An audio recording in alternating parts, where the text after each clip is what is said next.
आज का टॉपिक है संधि और इस वीडियो में हम लोग संधि पहचानने का ट्रिक देखेंगे।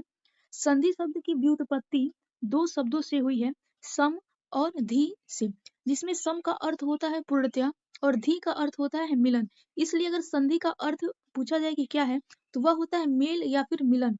अगर हम संधि की परिभाषा देखें कि परिभाषा क्या है तो ये है दो वर्णों के मेल से उत्पन्न ध्वनि परिवर्तन, विकार या फिर परिवर्तन को हम संधि कहते हैं। यानी जब दो वर्ण मिलते हैं तो जो उन वर्णों में परिवर्तन होता है उसी को हम संधि कहते हैं। संधि जो है यह तीन प्रकार का होता है, वह है स्वर संधि, व्यंजन संधि तथा विसर्ग संधि। अब हम लोग देखेंगे कि स्वर संधि को कैसे पहचाने, व्यंजन संधि को तथा विसर्ग संधि को कैसे पहचाने।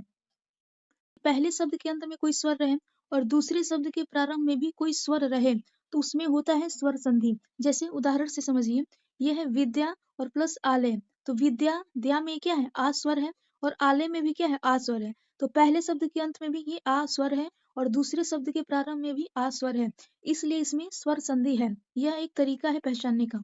इसके बाद है व्यंजन संधि। व्यंजन संधि को पहचानने का तरीका है कि पहले शब्द के अंत में ये व्यंजन रहे, है ना, व्यंजन वर्ण आए, लेकिन दूसरे शब्द के प्रारंभ में या तो स्वर आ जाए या फिर व्यंजन आ जाए, है ना, तो वहां व्यंजन संधि होगा।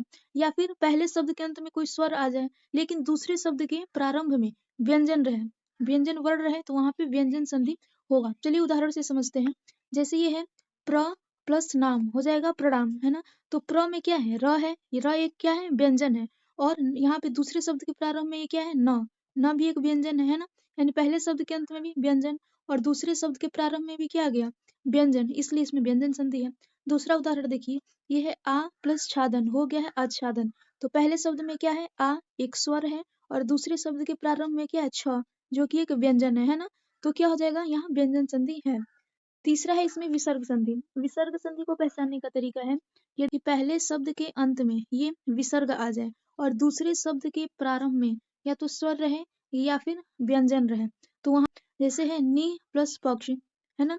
तो नी में क्या है ये ह, ये एक विसर्ग है और दूसरे शब्द के प्रारंभ में ये प है, प एक व्यंजन है, इसलिए इसमें विसर्ग संधि होगा। तो इसके बाद हम लोग इसका पार्ट 2 देखेंगे जिसमें स्वर संधि का जो 5 प्रकार है उसको देखा जाएगा। तो वीडियो अच्छा लगे तो इसे लाइक शेयर और सब्सक्राइब जरूर करें। धन्यवाद।